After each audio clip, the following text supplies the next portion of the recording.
Hola, soy Piero Rodarte y esto es RPM Racing 5 Podcast Motor. ¿Qué tal? Hola mundo, bienvenidos a un nuevo capítulo de RPM Racing 5 Podcast Motor, un podcast que hemos creado para conversar sobre motores, sobre autos, sobre motorsport, sobre todo aquello que nos gusta. Y para comenzar este capítulo quiero invitar a un amigo de la casa, al buen Piero Rodarte. Nos conectamos con España, a pesar de que es un piloto mexicano, pero está en España. Él es Piero Rodarte, piloto mexicano, quien comenzó a temprana edad en el mundo del karting para pasar rápidamente a los Fórmula. Corrió en la Fórmula 3 mexicana, la Fórmula Ford 2000, en la USF 2000, donde incluso ganó la mítica carrera Night Before 500, previo a las 500 millas de Indianápolis el año 2001. Luego se trasladó a Europa, donde continuó corriendo en fórmulas para volver a América tras el volante de autos de turismo en carreras de resistencia en Centroamérica y la Supercopa Telcel en México en la categoría estelar, la Super B8. Actualmente Piero está radicado, como les decía, en España, en Valencia específicamente, donde se desempeña como ingeniero del equipo Campos Racing en la Fórmula 4 española. Mira qué presentación te hice, Piero Rodarte. ¿Cómo estáis? Ni yo me la creo, mi Nico. Qué gusto saludarlos a ti, a tu auditorio y bueno, a todos los amigos chilenos que al final de cuentas fue uno de los tantos países en los que me tocó radicar y jugar esto de los cochecitos que tanto nos gusta. Exactamente. Oye, para que transparentemos inmediatamente la situación, con Piero nos conocimos acá en Chile, trabajamos juntos, así que nos conocemos hace un buen rato y no hemos perdido contacto a pesar de que se ha movido por el mundo con esto de los autos. Y digo, te has movido por el mundo con esto de los autos porque ha sido bien movida tu carrera. Comenzaste a muy corta edad en el mundo del automovilismo. Me gustaría saber cómo comenzó todo. Yo ya te conocí como piloto famoso, por decirlo así, cuando viniste a Chile a hacer una demostración de autos con marca y después nos quedamos trabajando juntos un rato. Pero claro, ¿cómo comenzó todo esto? Bueno, viniendo de familia de carreras, mi abuelo, aparte de ser piloto, organizaba bastantes eventos de automovilismo en México. Mi padre y mis tíos, de igual manera, motos, coches, todo lo que hiciera ruido y tuviera ruedas.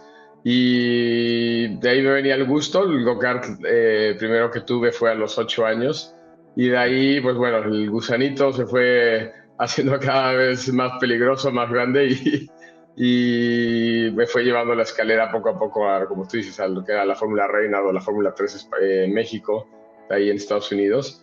Y al final de cuentas, pues cumplir un poco la tradición familiar y al final de cuentas también pues, los objetivos que teníamos marcados, tanto yo y mi padre principalmente, ¿no?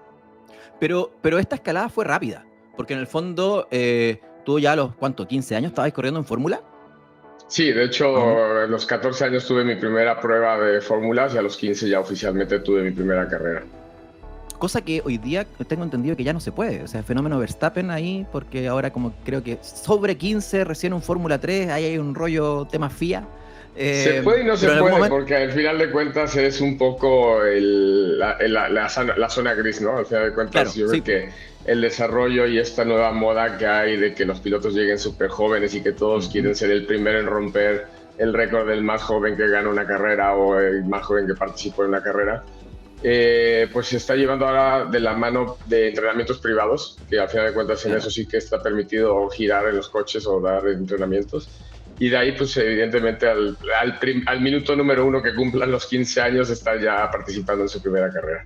Exacto. Oye, pero ese paso de los karts a los Fórmula, ok, pruebas, etcétera, pero ¿cómo finalmente se concreta? ¿Cómo se dio en tu caso el hecho de mira, este chico que 14, 15 años, que mira, anda bien en kart, ha tenido buen desempeño, ha ganado campeonatos, probémoslo en el Fórmula, pero ¿qué pasa ahí? ¿Cómo se dieron las cosas? ¿Con quién probaste? ¿Y cómo finalmente te subes a un Fórmula de manera oficial? Pues yo creo que tuve la suerte de estar rodeado de mucho loco en el automovilismo, al final de cuentas gente apasionada, el que era el presidente de la Federación de Karting en aquel entonces en México, Sergio Marespi, compró un Fórmula literal, es decir, solo el coche y poco más, la herramienta y un motor de recambio. y se lo dio a mi padre. Mi padre se encargó de encontrar a los mecánicos y él mismo tomar un poco la pauta del equipo, hacer la ingeniería y empezar a girar pues igual, en autódromos pequeños en México, en donde pues ya más o menos teníamos referencias de cuáles eran los tiempos que teníamos que hacer, cuáles eran los objetivos, y esos objetivos se cumplieron rápidamente, y prácticamente estábamos ya en cuestión de después de 2 o 3 días de test, ya estábamos corriendo nuestra primera carrera en Monterrey, Nuevo León. Fue la primera carrera que corrí en fórmulas. Y ¿Cómo de te ahí fue pues ahí? calificamos primero, y la carrera creo que acabé segundo. Me Ya. faltó Ah, ahí un bien. poco de experiencia. La verdad es que, bueno, como todo lleva un proceso. Pero bueno, fuimos campeones ese año, ganamos creo que 8 de 10 carreras. Wow. La categoría, pues al final de cuentas era una categoría de desarrollo con pocos pilotos. Tú sabes que muchas veces el automovilismo en Latinoamérica no es nuevo que no tenga el empuje o la fuerza que nos gustaría que tenga. Entonces, bueno, de ahí fue cuando sale la oportunidad y la idea de empezar a hacerlo de manera internacional, con lo que sería el primer escalón o la primera fase de escudería Telmex, que en ese momento se llamaba Espíritu de México, de Claro. la mano Todavía no era de... oficialmente Escudería Telmex, pero la estructura era prácticamente la misma que después se fundó como Es Escudería correcto, Telmex. es un sueño que nació un poco de la mano de grandes empresarios mexicanos como Carlos Slim, también marcas como Tecate, Quaker State, Ericsson, Ujú, y de ahí nace como el primer proyecto, que de hecho el coche era un coche verde, blanco y rojo. ujú. Y pues bueno, los que fuimos abriendo brecha ahí fue Chapulín Díaz, Adrián Fernández, Memo Rojas y yo. Más o menos éramos los que llevábamos ahí más o menos las categorías más grandes, o las categorías internacionales, por decirlo de esa manera.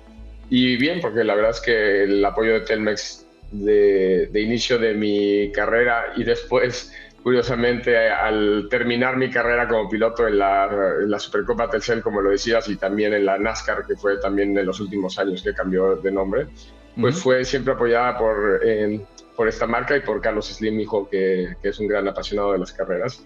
Entonces, bueno, pues siempre los caminos de las carreras y las gentes es muy pequeño el mundo de las carreras, y Claro. nos acabamos encontrando tarde o temprano, ¿no? Pero justamente te iba a preguntar sobre eso, porque en el fondo el ir creciendo en categorías motorsport requiere de dinero, de lucas, de lana, como dirían en México.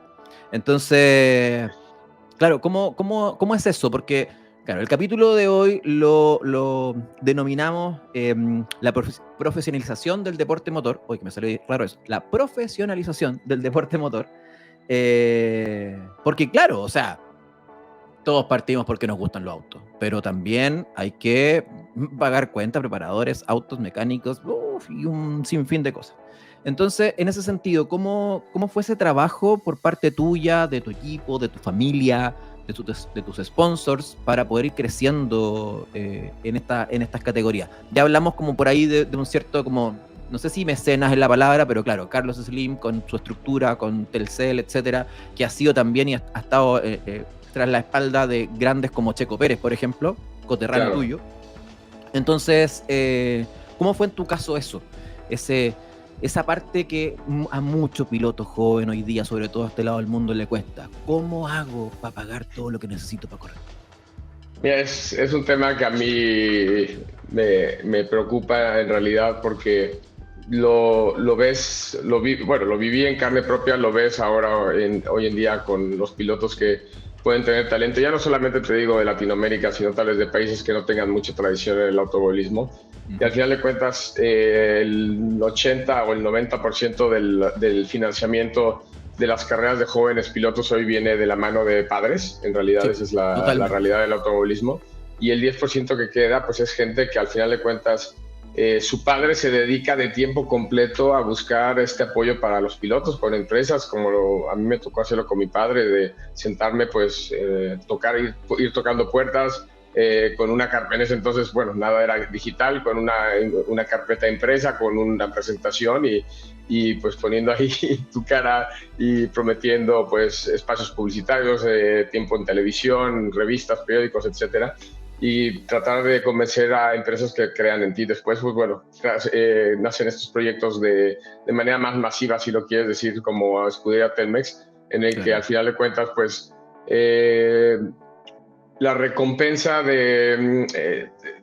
nivel de imagen, a nivel de mercadotecnia, pues les empieza a rendir frutos de una manera tal vez más efectiva, porque son muchas marcas metidas en un gran proyecto en donde se garantiza que vaya a haber cobertura de medios, que haya pues gente dedicada a prensa dentro, un gerente, tenemos nosotros un encargado directamente de medios en el que nos da seguimiento día a día de nuestras actividades. Nosotros teníamos capacitaciones de cómo hablar en público, de cómo nos teníamos que vestir. Entonces, al final de cuentas... Perdón, sorry, déjame ponerte pausa ahí, Piero, porque súper importante lo que acabas de decir. O sea, también, a propósito de que estamos hablando sobre esta profesionalización del deporte motor, probablemente también esto lo vean y lo escuchen pilotos jóvenes, etcétera.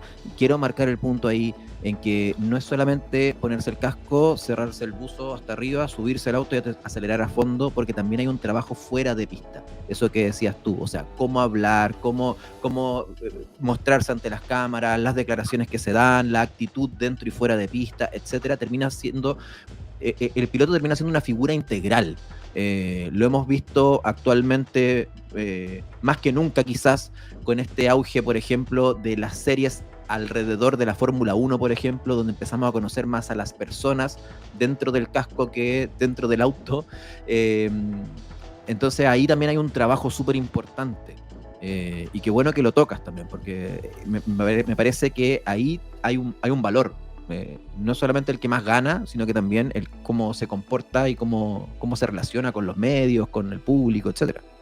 Sí, al final de cuentas, tú como piloto tienes que tener claro que te tienes que convertir en un producto que sea vendible, y tu imagen es importante, tus resultados son importantes, evidentemente tu talento, pero al final de cuentas yo creo que, como te lo decía, pues al principio de la escalera del automovilismo, tal vez hace unos años o hace más de 10 años, no era tan importante, pero creo que de acuerdo todos que estamos hoy en día en un mundo muy visible, en un mundo que gira alrededor de redes sociales, en un mundo en donde hay poco que esconder, si lo quieres ver de esa manera.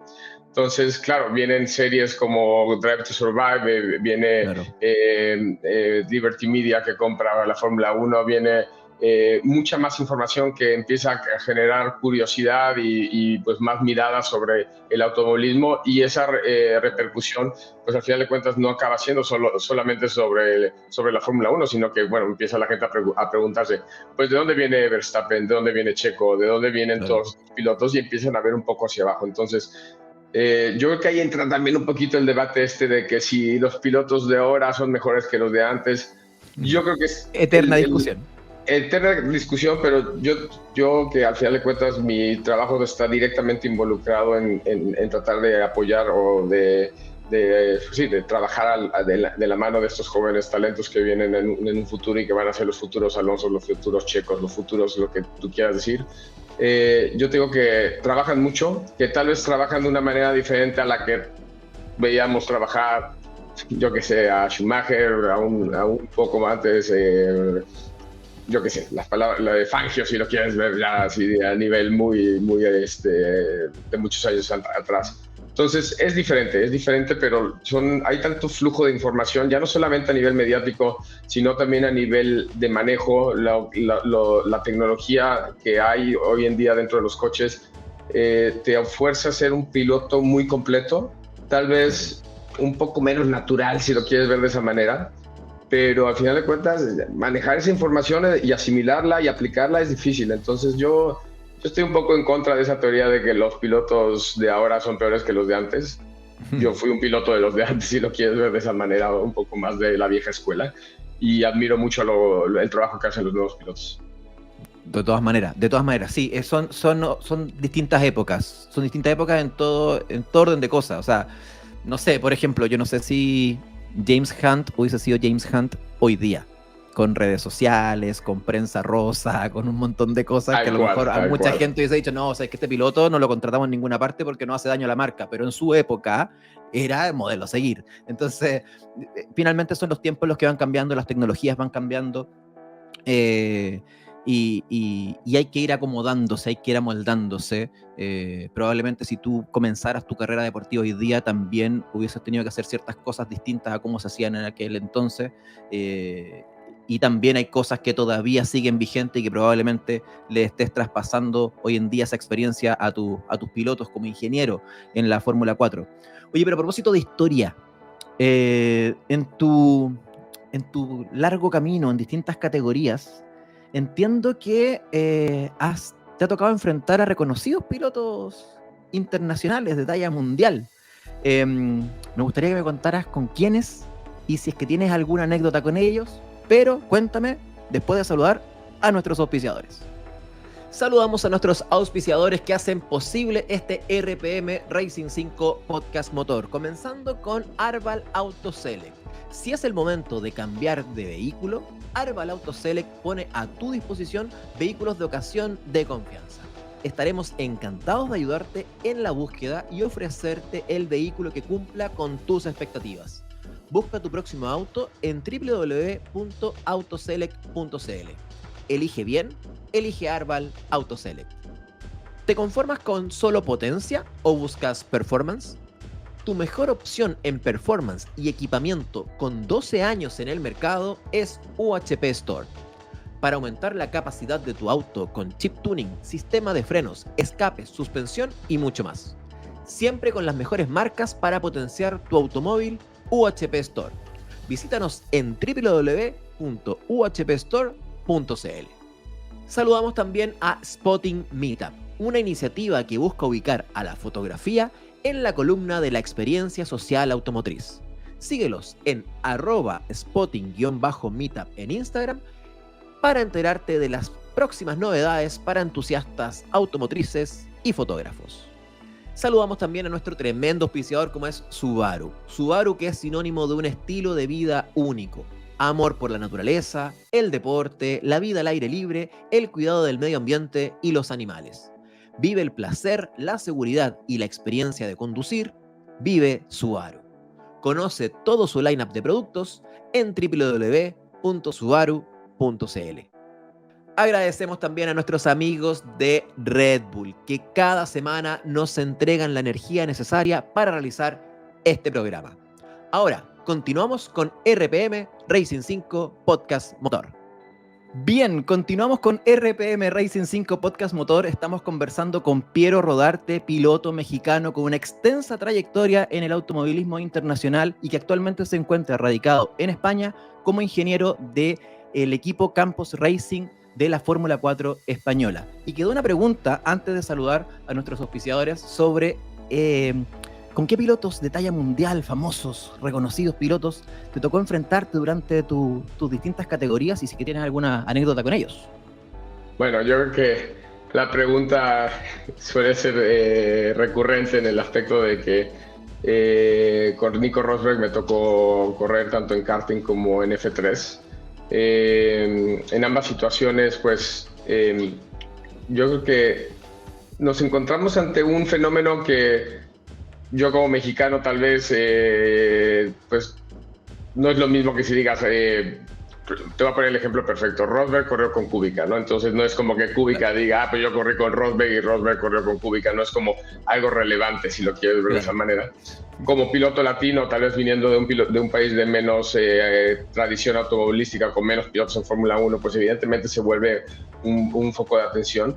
Pero hoy en día, pues al final de cuentas, está el hijo de Montoya, están los hijos de Barrichello, y a todos nos tocará o nos tocó competir con este tipo de pilotos que al final de cuentas, si yo te tuviera que decir a nivel talento, a nivel experiencia o a nivel anécdota, de las cosas que a mí más me impresionó fue ver correr a Robert Kubica. No me tocó una carrera en concreto contra él, pero digamos que Kubica, tal vez la palabra no es la más bonita que se me venga, no tenía tan buen pedigrí como Rosberg al haber sido hijo de un campeón del mundo, ¿no?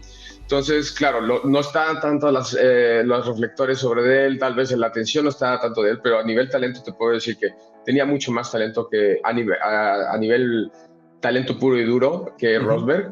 Pero bueno, después vimos a un Rosberg que fue capaz de ganarle un campeonato del mundo a Hamilton con mucha inteligencia, más que con velocidad.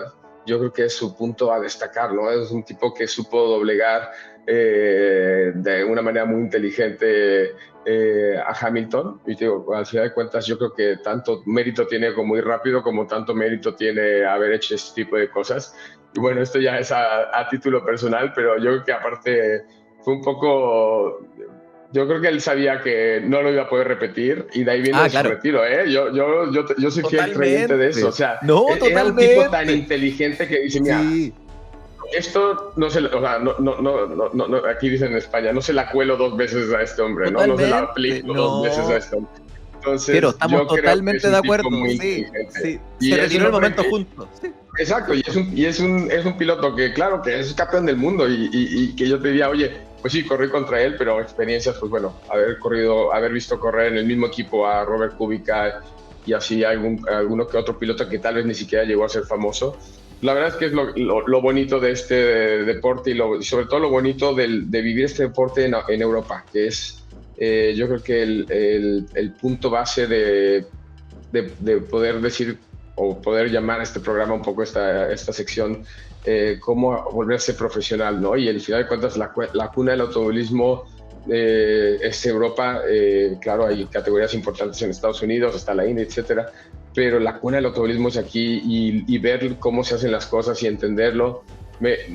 Hace poco leí una entrevista de Toto Wolff, que no sé si era reciente o no, pero simplemente el texto me apareció hace poco que decía que él prefería 1000 veces más tener un coche lento y saber por qué iba lento que tener un coche rápido y no saber por qué iba rápido. Y eso es, yo creo que la base de la filosofía que tenemos nosotros en Europa a nivel de ingeniería, a nivel de desarrollar un equipo, en donde hoy por hoy buscamos el porqué de todas las cosas, para bien y para mal, y nos especializamos en eso. Entonces, a mí me gusta mucho porque eso, si lo logras juntar con la astucia que tenemos el latino de haber trabajado, pues tú y yo lo hemos vivido, ¿no? En un autódromo como el de La Serena, que no tenía Sí, ni siquiera, pues, que estábamos ahí un poco debajo nada, del sol y no había nada. instalaciones y se te rompe un motor o una suspensión, Claro. porque pues al final de cuentas íbamos con los Fórmula ABAR de aquel entonces y pues, no sé, lo arreglas como puedes, buscas Sí. una máquina de soldar, yo que sé, a mí me tocó ver un par de cosas en el automovilismo chileno, para ser más específico, de los famosos Fórmula 3 anteriores, el Titus, era el Sí, Crespi, los Tito, los Tulia. exactamente, y que de repente veía ahí unos apaños, unos arreglos ahí que le habían hecho que decías, Sí. solamente un latino puede hacer esto, pero que aparte funcionaba, no lo digo en El el mal tape, aspecto. la cinta La gris y las cinta. amarras plásticas y todo eso, pero el auto salía perfecto y seguía andando. Así que es eso, yo creo que es la parte que más me estoy disfrutando ahorita, poder encontrar ese mix perfecto entre lo profesional que puede ser el mundo en Claro. Europa y lo audaz que te convierte el vivir ese tipo de situaciones. Y ya te lo digo que no solamente a mi experiencia, sino está muy bien reconocido. O sea, en el equipo con el que estuve yo colaborando el año pasado en Italia, hay muchos argentinos trabajando ahí que dices, o sea, súper bien valorados, en el que saben que al final de cuentas con poco te hacen mucho, ¿no? O sea, ese Claro, es el fondo del asunto. Entonces, claro. yo creo que al final de cuentas es eso, que no solamente a nivel de pilotos tenemos que buscar ser profesionales, sino también hay el mundo del motorsport, la economía del motorsport que gira alrededor de muchas personas, o sea, de prensa, de mecánicos, de ingenieros, Totalmente. de pilotos, evidentemente. Entonces, esto es lo bonito del motorsport aquí, ¿no? Que todo es muy profesional. Y ahí está un poco ese mix que hablábamos como de la vieja escuela con la actual, porque la vieja escuela tiene eso de la astucia, del probemos qué tal sí. Y la nueva escuela tiene mucho de lo cuantitativo, de que todo se puede medir, todo te genera una data que puedes analizar en el computador. Y mezclar esos dos mundos es finalmente lo que está componiendo hoy en día el automovilismo, el motorsport a nivel mundial. Ahora, volvamos al tema de que compartiste pista con Nico Rosberg. Nico Rosberg, como comentábamos recién, llegó a la Fórmula 1, logró ser campeón mundial y se fue astutamente también. ¿Tú viste en algún momento, viste de cerca la oportunidad de llegar a categorías mayores, sí, Fórmula 2, la Fórmula 1? ¿Cómo fue ese ascenso? ¿Dónde viste tu techo, básicamente, como piloto?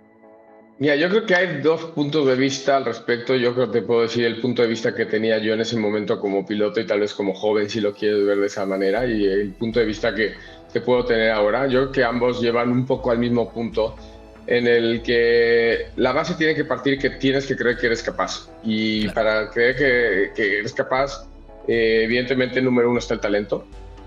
Dos, que tal vez en esto pues muchas veces somos muy optimistas, tanto padres como hijos pilotos, tener el apoyo económico, que lo habías mencionado, que era muy importante.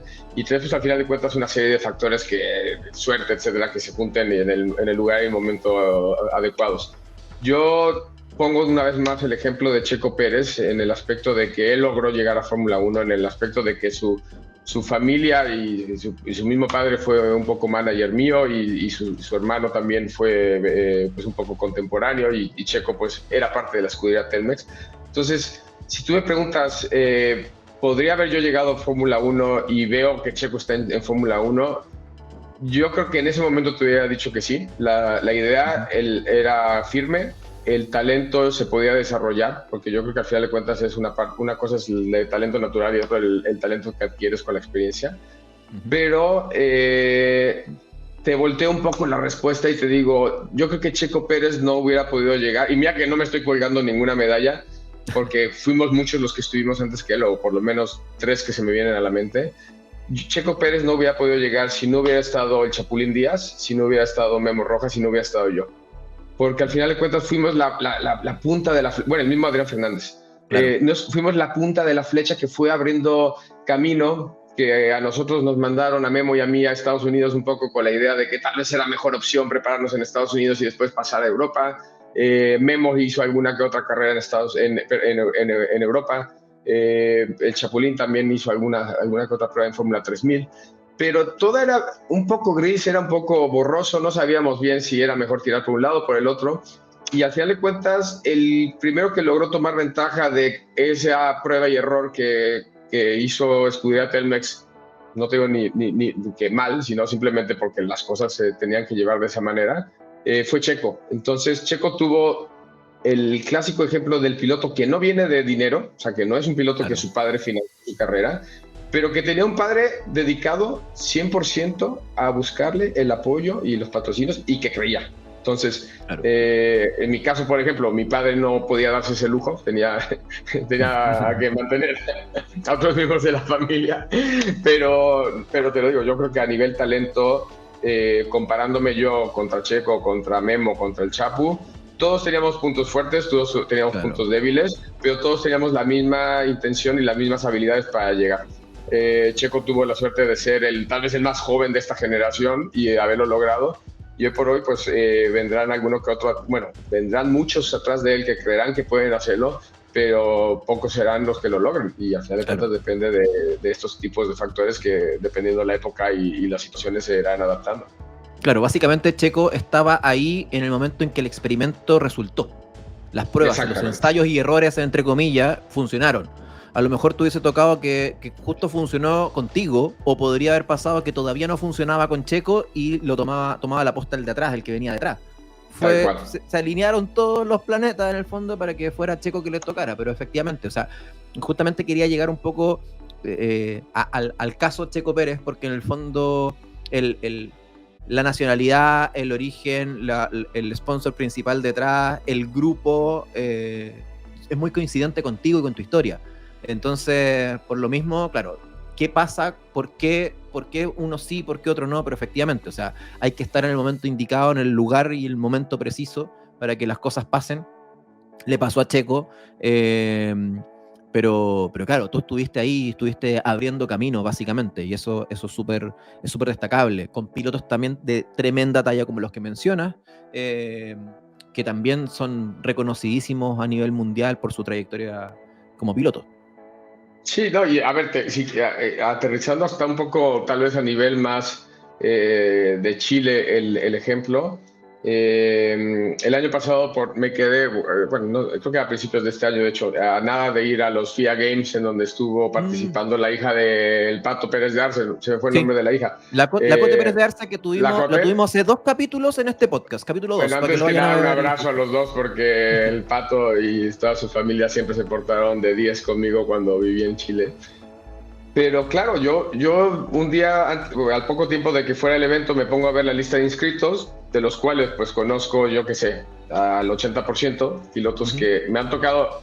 De esos 12 pilotos, no me acuerdo cuántos eran, 3 han sido pilotos míos, el que representaba a Alemania, el que representaba a Serbia y el que representaba a Portugal. No era mío directamente, pero trabajó con nosotros en campus. Y yo conocía perfectamente su background, lo que venía detrás de ellos, sus días de test, qué coches habían manejado. Y claro, de repente me encuentro con la grata sorpresa de ver a una piloto chilena. Después, evidentemente, me di cuenta que era la hija del Pato. Pero por el otro lado te queda un sabor agridulce, un sabor un poco amargo en la boca que dices, estos chicos tienen por lo menos 21 carreras en Europa, 40 días de test más, han gastado infinidad de neumáticos, eso que es algo que tal vez luego platicaremos, que nosotros ponemos neumáticos y dábamos vueltas, ¿no? Y muchas veces tenemos la historia esta de que mientras más usado mejor porque el piloto prende más. Aquí, o sea, es que yo decía, va a llegar a encontrarse a un mundo totalmente diferente al que ella conoce. Entonces, es la realidad de nuestro automovilismo a nivel Latinoamérica. O tal vez si lo quieres ver desde otro punto de vista es qué tan preparados están aquí en Europa, pero yo creo que a mí de verdad que me gustaría en algún momento en todos los aspectos, tanto como te lo dije, como pilotos, como ingenieros, como mecánicos, encontrar una manera de hacerlo profesional y poner un granito de arena. No sé qué tan grande o qué tan pequeño vaya a ser ese grano de arena cuando lo logre hacer, pero definitivamente es uno de las metas y de los proyectos que a mí me gustaría tener a la larga, ¿no? Que decir, bueno, lo que yo estoy haciendo aquí, tratarlo de dejar un poco a los que vienen detrás, porque la verdad es que me daría mucho gusto ver más Chicos Pérez, más de otros países. Está se me van los nombres, perdón, pero está el chico argentino que Juncos llevó a correr ahora a Indy. O sea, hay talento en nuestros países, hay dinero. Es una cosa que a mí me daba mucha rabia cuando estaba yo en España, o sea, que yo veía la cantidad de inversión que puede haber, las empresas que hay en Chile que podrían patrocinar a pilotos, pero no logramos juntar todos estos elementos, como lo hablamos con el caso de Checo Pérez, para que de verdad seas un producto atractivo, para que sea todo el automovilismo como tal, no solamente tú como piloto, sino el automovilismo en general, un producto atractivo para estas marcas. Pero bueno, eso ya da para otro tema. Claro, es que es un deporte que además hay que construir mucho, hay tanto por construir fuera de pista, que ese es el otro tema. O sea, lamentablemente, mira, no hubiese gustado el fútbol, a lo mejor hubiese sido todo mucho más fácil, pero claro, entonces hay que evangelizar todavía hoy día aquellas marcas que están presentes en el motorsport, es porque alguna vinculación tienen o algún gusto ahí de algún gerente, dueño de empresa, etcétera, porque le llama la atención el deporte, pero no es algo muy natural que se dé, entonces también como que vamos muy contracorriente en ese sentido. Oye, a todo esto, la Cote Pérez de Arce nos contaba en el capítulo anterior, en el segundo capítulo del podcast, nos contaba que en los FIA Motorsport Games le ofrecieron un test en Fórmula 4 en España. Ojo, te paso el dato, solamente te paso el dato. Ahí luego le pasas mi teléfono porque me encantaría ayudar en lo que sea posible. Maravilloso. Oye, y después, espérate, sigamos como con esta cronología tuya, porque ya, dijimos, karting cuando chico, después pasaste a Fórmula, después los Fórmula, estos experimentos, escudería Telmex, Estados Unidos, USF 2000, ganaste la noche anterior a la Indy 500, la Night Before 500. ¿Cómo fue eso? Yo creo que eras de esas carreras que todas las categorías suelen tener, tipo un Mónaco, era la carrera que había que ganar ese año. Sí, sin duda creo que fue la carrera que más se me viene a la mente cuando recuerdo mi carrera como piloto, porque de hecho empezamos muy bien, estábamos marcando primeros todas las sesiones. Para la calificación tuvimos un problema a la hora de bajar el coche de las gatas. se dobló Ya. una suspensión, salimos a Wow. calificar con una suspensión doblada sabiendo que pues, poco podríamos ser, aún así logramos el segundo lugar con la suspensión doblada. Y mi gran maestro y mi gran ingeniero Eduardo Aguilar, que seguramente te acordás de él, de Team Sí, Costa Rica, sí. era, pues al final de cuentas, aparte de mi ingeniero, pues mi gran amigo, porque vivía prácticamente con él, vivíamos juntos en Indianápolis. Y me dijo, mira, tú sal, aprieta al que arrancaba en primer lugar, que era un inglés, ahorita no me acuerdo perfectamente el nombre, y hasta que él suelte, tú no sueltas. Y entramos, Síguelo. duramos un par de vueltas así, no, entramos un par de vueltas de side to side, estuvimos, llegó un momento en que tuvo que soltar y cuando soltó ya estaba él en el muro y yo seguí de frente y de ahí ganamos la carrera. Así que fue bien ganada, fue un sabor, así que no es de estas carreras que te encuentras por casualidad, fue una carrera bien ganada, bien merecida. Y al final de cuentas en un escenario en el que de verdad queríamos, que es la carrera que quieres ganar en el año, ¿no? Entonces fue muy bonito. Totalmente. Oye, para contextualizar un poco, esto era la USF 2000, categoría que también corrió un conocido nuestro, Martín Escuncio, estuvo corriendo, que de hecho sí, corría, ojo, categoría que tuvo logos de Racing 5 en un auto, porque el auto de Martín Escuncio corría con logos en el auto y en el buzo de Martín de logos de Racing 5. Hay una de las cosas, uno de los hitos bien increíbles que estuvimos ahí presentes en pista en Estados Unidos. Yo creo que es la categoría, es la F4 de los óvalos, por decirlo así, ¿no? Claro. Es el primer escalón que quieres tomar. De hecho, había una puntuación aparte que era la puntuación de óvalos y la puntuación de circuitos, y sin duda la categoría que quieres empezar después del karting a correr. Y es una categoría que ha ido cambiando de nombres más en base a la marca del motor, porque antes era la USFF 2000 porque era Fórmula Ford 2000. Ahora es USF 2000, pero bueno, es una categoría que de hecho me gustaría en algún momento volver a trabajar en ella ahora como ingeniero. Y de ahí te fuiste a Europa con fórmulas, ¿no? Sí, de ahí fue el salto ya a la Fórmula 3 española, que en aquel entonces había la categoría A y B, que la diferencia era la A usaba los coches más nuevos, la B usaba los coches un poquito de 3-4 años más antiguos. Y después misma carrera, compartía misma carrera, categoría misma carrera, diferentes puntuaciones, pero al final de cuentas también podías pelear por la general, aunque fueran coches más viejos. Claro. Y bueno, esa después evolucionó en lo que ahora es la Eurofórmula, que poco a poco se volvió famosa. Ahorita está en un momento complicada la categoría, pero bueno, es una categoría por la que han pasado pilotos y nombres muy importantes, expilotos de Fórmula 1 y pilotos Red Bull, etc. Entonces fue en ese entonces una categoría ideal para nosotros, porque a diferencia de la Fórmula 3 inglesa, que en esos años era la F3 más importante, el presupuesto era totalmente diferente. O sea, por decirte una cosa, mientras que una costaba 300.000 euros, la otra costaba 600.000, la inglesa, porque tenían la apertura de los motores. Nosotros teníamos solamente un motor que se podía utilizar, que era el Toyota, y ellos podían utilizar Honda, podían utilizar Mercedes y podían utilizar Volkswagen, si no mal me acuerdo. Entonces eso lo volvía muy cara la categoría. Claro. Y entonces esto a la vez hacía que fuera una categoría muy competitiva, porque todos llevábamos las mismas herramientas, el mismo motor, el mismo chasis. Entonces pues entraba mucho el trabajo del equipo y del piloto, evidentemente, para marcar la diferencia. Totalmente. Oye, pero te quiero sacar de la pista un segundo, porque hablamos de México, pasamos a Estados Unidos, después pasamos a Europa. Y todo esto, que antes de qué edad estamos hablando más o menos cuando llegaste a Europa? Bueno, fórmulas empecé a los 15, terminé a los 23 años. Ya, entre 15 y 23 años. Joven, plena juventud. ¿Qué sacrificios tuviste que hacer? ¿Qué renuncias tuviste que hacer?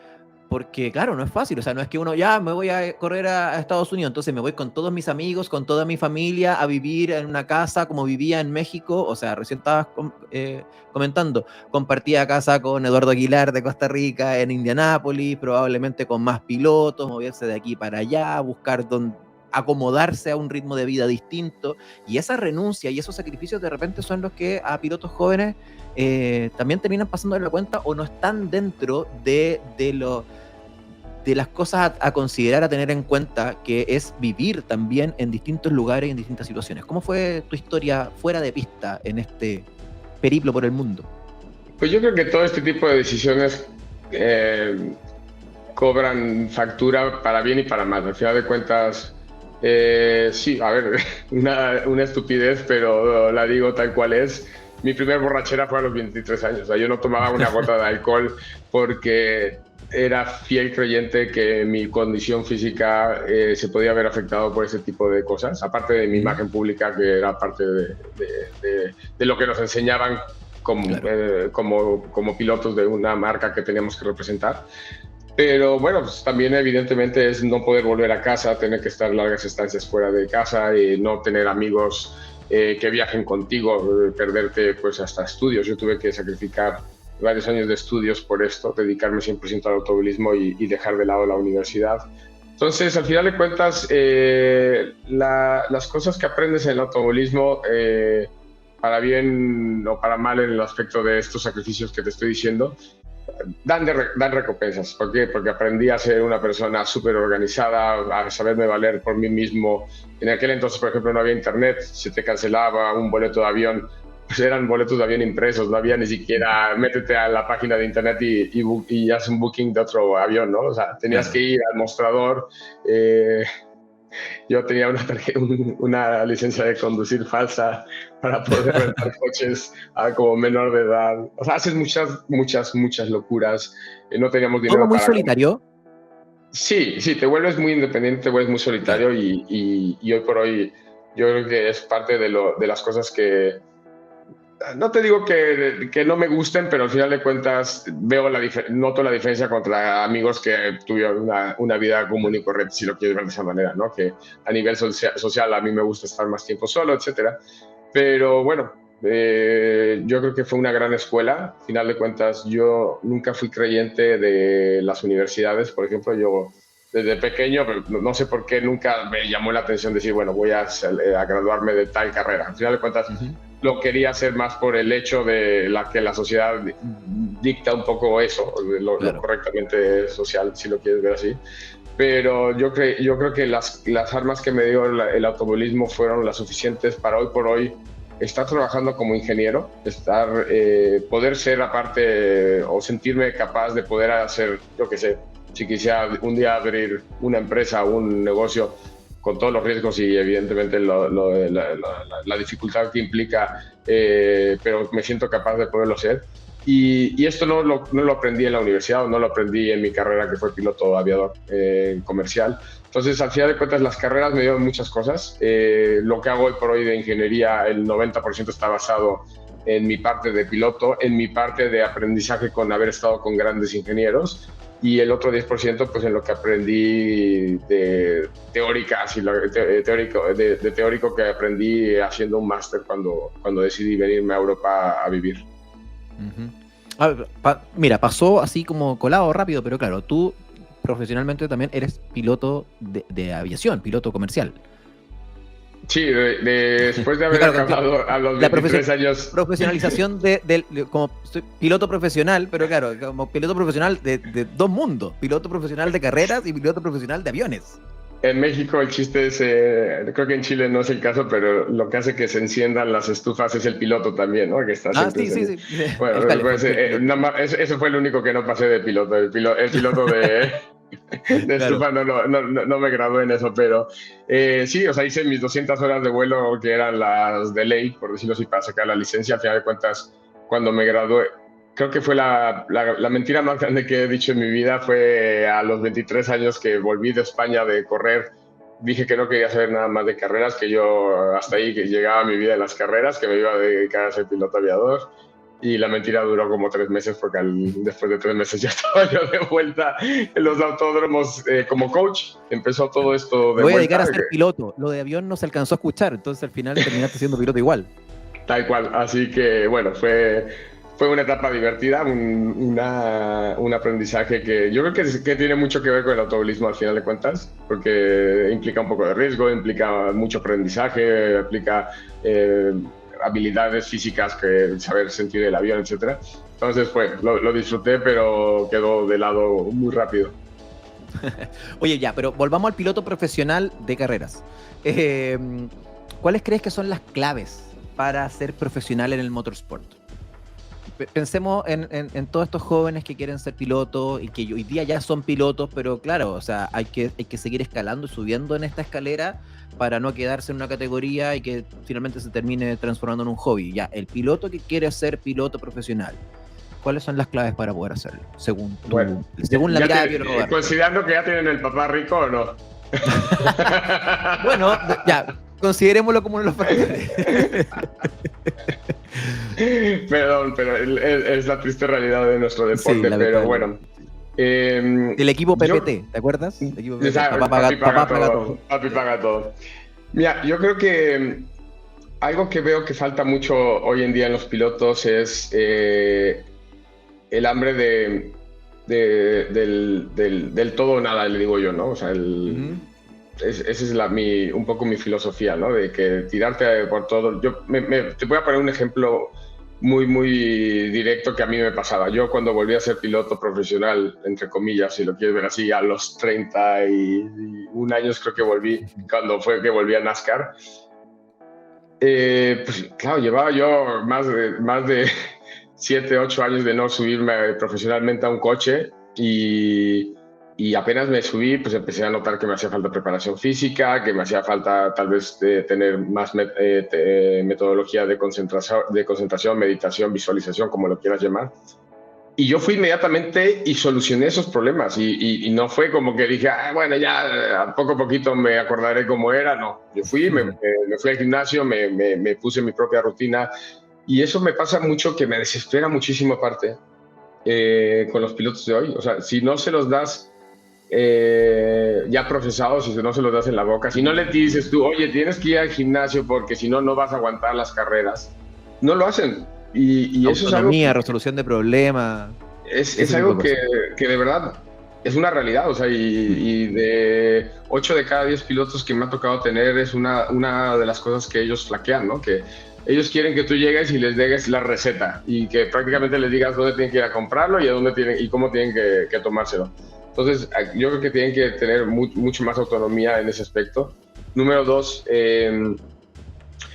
el tema de las redes sociales, hay que saber llevarlo, ni estar muy metido ni muy afuera, ¿sabes? Al final de cuentas, tienes que ser, como te dije, un buen producto, una imagen que quieras vender. Yo creo que se ha perdido un poco, tal vez ahí sí ya peco un poco de vieja escuela, pero ya ves que digo, llegan a la pista y no parecen pilotos. Les digo, oye, tú tienes que entender, ok, muy bonita tu historia, tal vez ahorita tu papá te paga tus carreras y tal vez de aquí a Fórmula 3 o tal vez hasta F2 tú tienes asegurado tu carrera. Pero va a llegar un momento en que vas a llegar a querer subirte a un F1, a una categoría, lo que sea Fórmula E, etcétera, en el que vas a tener que venderte. Y si llegas vestido con flip-flops o yo qué sé qué decirte. Ahora, Hamilton no ha cooperado mucho en eso. Es que exactamente era sabía que por ahí iba a salir el comentario.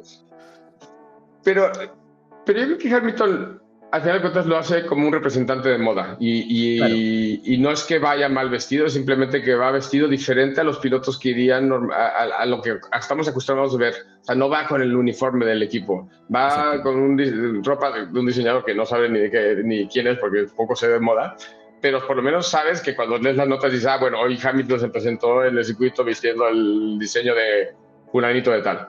Entonces, bueno, es una manera de ir bien vestido. Raro si lo quieres ver en el aspecto de que no es algo común verlos, o es el primer piloto que marca este tipo de tendencias. Pero es parte del producto que está vendiendo él como imagen. O sea, así como imagínate a nivel económico lo que eso le puede redituar. O sea, ya no te digo si al final de cuentas es importante tener o no dinero, pero si lo quieres ver como negocio, imagínate, o sea, yo estoy seguro que Hamilton no se está poniendo eso de gratis. Entonces, al final de cuentas, tú eres alguien que un diseñador está dispuesto a poner su ropa y seguramente una cantidad de dinero importante para que lo lleves en el autódromo. Entonces, ese es el punto exactamente. Ok, Hamilton lo hace de una manera diferente, pero le saca un beneficio. Y los que están alrededor de él le sacan un beneficio. Y son los factores diferenciadores de también como desmarcarse del resto. O sea, ya, a lo mejor Hamilton está dentro de ese contexto más como ícono de moda, por decirlo así. Daniel Ricciardo, por ejemplo, que está en un equipo como Red Bull no por correr, sino que por su carisma, su simpatía y su locura.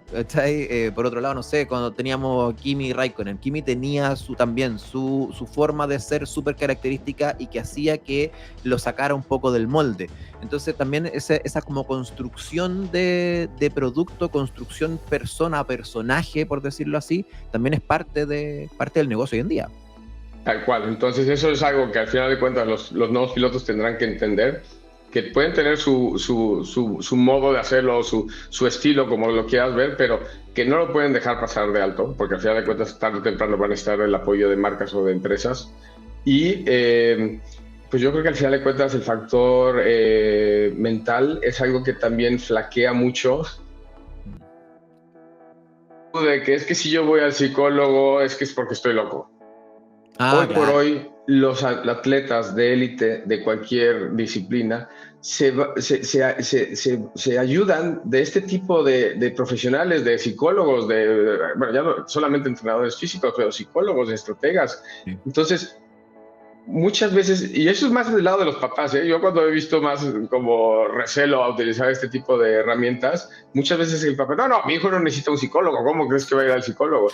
Oye, lo hacen los equipos de fútbol, lo hacen de natación, o sea, es una realidad y hoy por hoy es por eso que se rompen récords en diferentes disciplinas, porque no es que el ser humano hoy en día tiene 3 piernas o un brazo más, no, es un ser humano igual que si existía hace 20 años, mejor preparado, con una mejor alimentación. Ya me acuerdo, o sea, yo ahorita veo a los chavos que se suben, los que están bien preparados, que llevan sus bebidas y llevan unas barras energéticas y que llevan una preparación alimenticia específica. Me acuerdo cuando yo corría, era tómate un Gatorade o no sé cómo se llame, ¿sabes? Pero tómate una bebida hidratante, súbete al coche y no llores, ¿sabes? Ya está. Claro. pero es así. Hoy por hoy, si no sacas provecho de todas estas herramientas que el mundo del deporte ha probado que son efectivas, porque al final de cuentas, le guste o no a muchas personas, el automovilismo es un deporte, sí. Estás quedándote detrás de muchos que sí las van a utilizar. Es que eso es lo que estábamos hablando hace un rato con respecto como a la nueva escuela en el fondo, donde finalmente se ha emparejado tanto para arriba que finalmente pequeños factores empiezan a marcar las diferencias. Entonces ya no es solamente el piloto que tiene buena muñeca y que hace que el auto vaya más rápido, sino que además tiene que ver con cómo está mentalmente, cómo está preparado físicamente, cómo es su alimentación, cómo son sus rutinas diarias. O sea, hay tantos factores, hay tantos pequeños factores que esos pequeños detalles terminan marcando la diferencia. Volvemos a citar a la Cote Pérez de Arce en el capítulo que conversamos con ella. Claro, comentaba, ¿no? Yo tengo, kinesiólogo, tengo preparador físico, tengo nutricionista, y uno dice, claro, y mucha gente dice, no, si esto es manejar bien nomás. Y ya se acabó el tiempo del manejar bien nomás. Y efectivamente esa preparación integral donde efectivamente nosotros vemos de repente, no sé, redes sociales, los mismos pilotos de la Fórmula 1, el Drive to Survive, etcétera, los acondicionamientos físicos que tienen los pilotos es increíble. Acondicionamiento físico, mental también, rapidez, agudeza mental, etcétera. Es impresionante la preparación de hoy en día. Entonces, claro, ahí hay un tema que es no menor y ese marcar las diferencias hoy día o hacerte ese piloto destacado probablemente esté más en esos detalles. Claro, no, y aparte, ya si quieres ir más a profundidad, ¿cuánto conoces tú de tu coche de carreras? Eso es otra cosa importantísima. Hay pilotos que no te estoy pidiendo que vayas tú y arregles el coche de carreras, pero sí que entiendas las bases de la dinámica vehicular, por qué un coche transfiere pesos, por qué un coche que es turbo le gusta más que lo aceleres de una manera que de otra. Cositas como esas que al final de cuentas, tal vez ya llegamos a un punto en el que les damos la información tan procesada que ellos no encuentran la necesidad de ir más a profundidad, ¿sabes? Se quedan ya con lo que tú les das porque creen que tú les estás dando todo. Entonces, yo vi épocas, me acuerdo que lo primero que mi papá y que mis patrocinadores me dijeron, oye, ¿quieres correr fórmulas? Lo primero que vas a hacer es que te vas a Estados Unidos a una escuela que se llama Skip Barber, que sigue existiendo, y vas a tomar el curso de 3 días donde te van a enseñar a hacer punta y talón o punta y taco. Te van a enseñar a lo que es la transferencia de pesos, te van a enseñar a hacer trail breaking, te van a hacer cosas que hoy en día tú le dices a un piloto, claro, el coche no lo necesita porque ya tienes las levas detrás del volante y él te va a hacer el punta y taco automáticamente, él va a subir el cambio, pero que el saberlo no les haría daño, ¿sabes? Claro. Exactamente. Entonces, ¿Por qué pasan las cosas? Como que la tecnología, ¿qué herramienta ha llegado o qué problemática ha llegado a solucionar? Exacto. Entender de dónde vienen los orígenes de las cosas también es parte fundamental de todo orden de cosas, básicamente. Es importante eso. Oye, Piero, y tú, bueno, actualmente estás como ingeniero en el equipo de Fórmula 4 de Campos Racing en España y tienes a tu cargo pilotos jóvenes. A propósito de esto mismo, ¿qué consejos les das fuera de pista a estos chicos? ¿Qué edad tienen y qué consejos les das? ¿Qué tan duro es con ellos? Hombre, soy muy duro, ya te digo que es la fama que tengo en el equipo. Mira, la dupla ingeniero-piloto es tan importante, es una química que al final de cuentas tiene que existir y no todos los ingenieros van a cuadrar con un específico piloto. Entonces, este proceso muchas veces se da durante los primeros entrenamientos de los pilotos, en donde los equipos suelen pues hacerlos que pasen por diferentes ingenieros, de ahí ver cómo va un poco acoplándose uno con el otro y de ahí empiezan a tomar decisiones. Pero yo creo que ahí entra un punto diferenciador en el aspecto de cómo hago yo la ingeniería contra los demás, en el tema de que muchas veces me da risa porque me han aconsejado, criticado, pero una crítica constructiva, o por lo menos esa es la intención de la crítica, de que no me involucre tanto, que no me apasione tanto, porque que no me deje afectar emocionalmente por los resultados de mi piloto.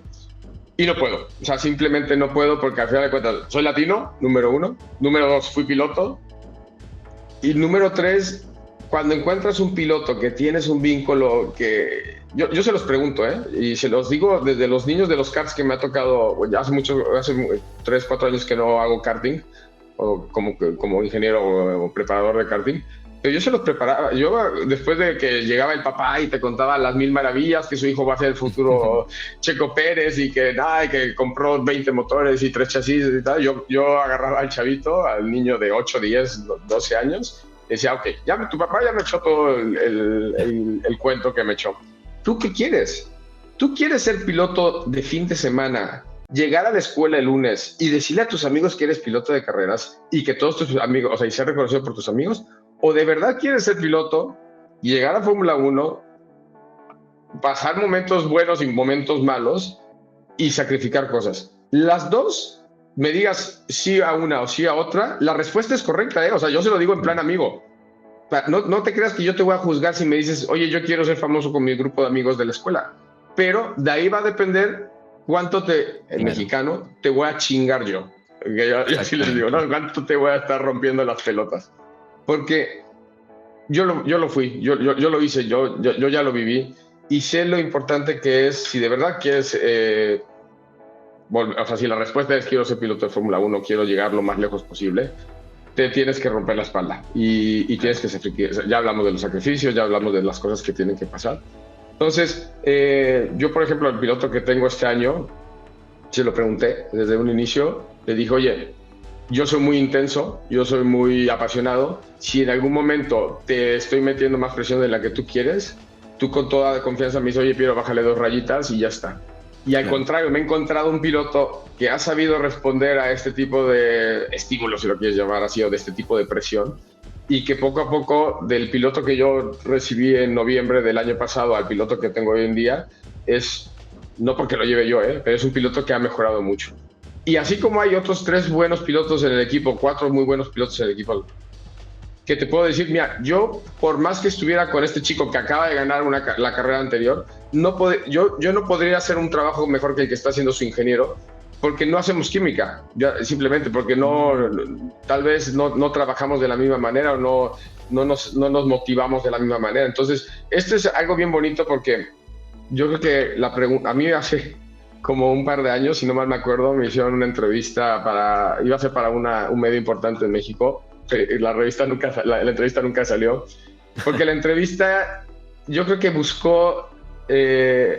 estaba buscando que yo respondiera que quiero llegar a Fórmula 1 como ingeniero, y la respuesta nunca llegó. Entonces, la entrevista nunca se publicó, porque ya que llegas aquí, te das cuenta de 2 factores importantes, o por lo menos en mi caso han sido 2 factores importantes. Uno, para ser ingeniero de Fórmula 1, hoy por hoy no son miles de personas que trabajan en un equipo de Fórmula 1, o por lo menos cientos, depende del equipo del que estemos hablando, pero estás hablando de números así bajita la mano, 200 personas en un equipo, si quieres ver así como la base del equipo básica, ¿sabes? La parte básica del equipo, perdona.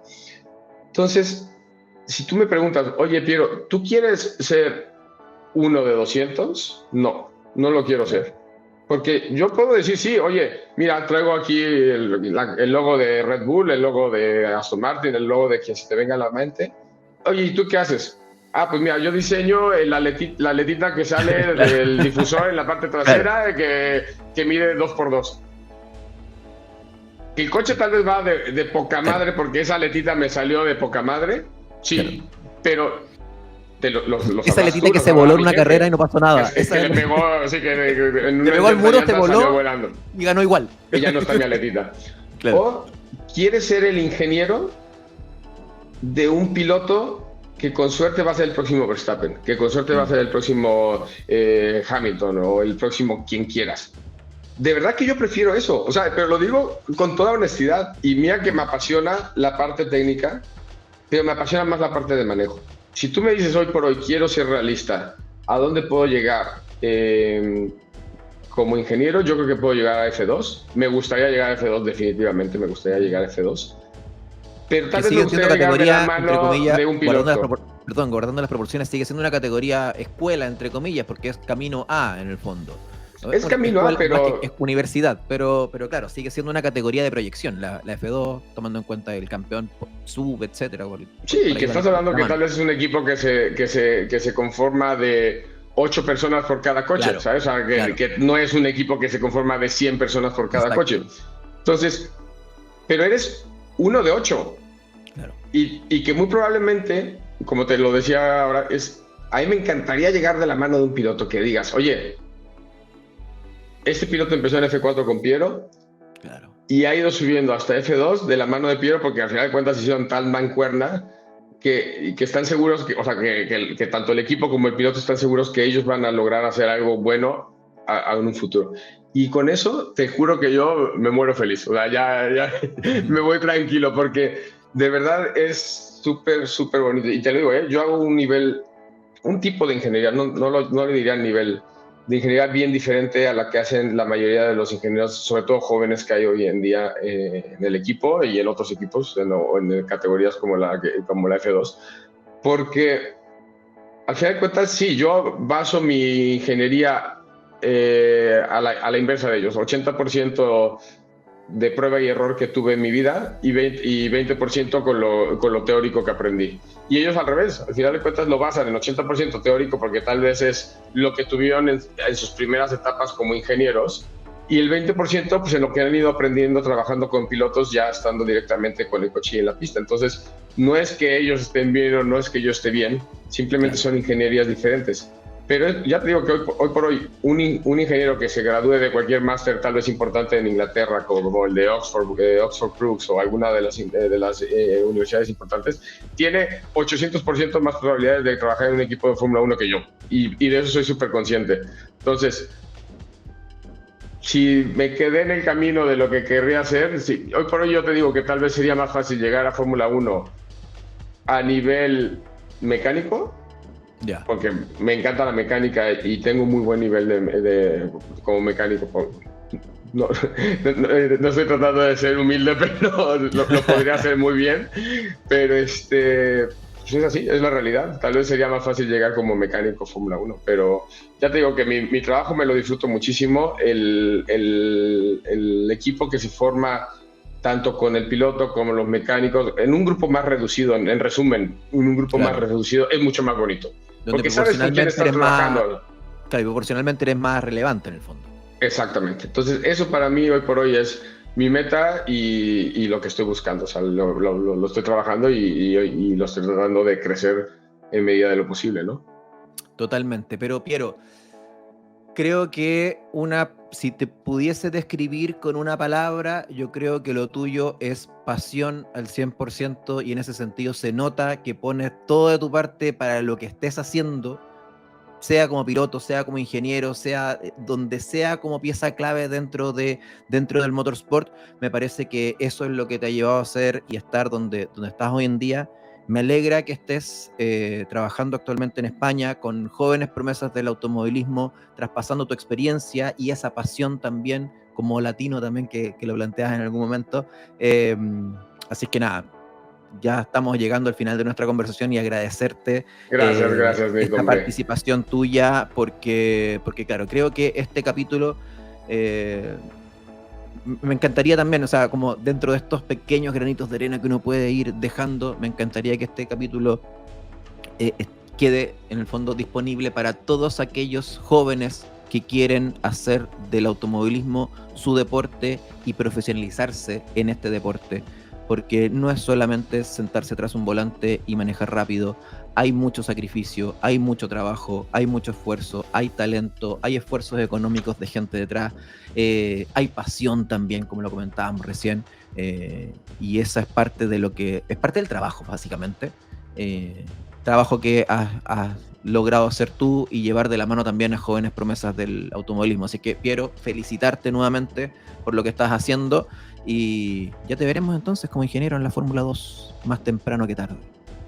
Antes que nada, gracias por tus palabras, Nico, y de verdad que como sabes, siempre ha habido, aparte de una buena amistad entre nosotros, pues al final de cuentas nos conocemos de hace muchos años y de verdad que espero que, te lo dije, ¿no? Al final de cuentas mi proyecto a largo plazo es ojalá poder con este tipo de herramientas sembrar una motivación y una tal vez base para que los pilotos puedan lograr sus objetivos. No te lo digo solamente como pilotos, te lo repito, los ingenieros que quieran venir, los mecánicos que quieran venir detrás y venir a vivir la pasión del automovilismo, ojalá los pueda ayudar de alguna manera y utilizo tu espacio para que se acerquen a mí. Al final de cuentas, hoy por hoy con las redes sociales es súper fácil encontrar personas, entonces que si necesitan un poco de guía, hay veces que los tiempos son apretados, pero yo creo que siempre hay tiempo para cualquier persona que tenga la pasión de hacer las cosas bien y de integrarse a nuestro deporte, que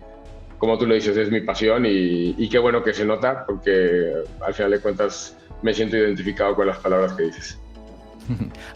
@Piero Rodarte, por si quieren seguirlo ahí en Instagram, para que le puedan mandar un mensajito, para que le den like a su historia y para que vean lo que está haciendo ahí en la Fórmula 4 con Campos Racing.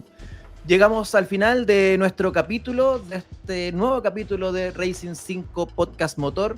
Agradecemos a nuestros auspiciadores, agradecemos a Arval Autoselect, agradecemos a Spotting Meetup, a UHP Store, a nuestros amigos de Red Bull que nos entregan la energía cada semana y obviamente a nuestro gran sponsor Subaru que nos acompaña en este podcast. Piero Rodarte, muchísimas gracias nuevamente por tu tiempo y espero que nos veamos pronto en persona por ahí en algún lugar del mundo. Esperemos que sí. Un abrazo a ti y a todo el auditorio. Muchas gracias. Ahí estuvo entonces Piero Rodarte en otro capítulo más de RPM Racing 5 Podcast Motor. Nos vemos en un próximo capítulo. Chau, chau.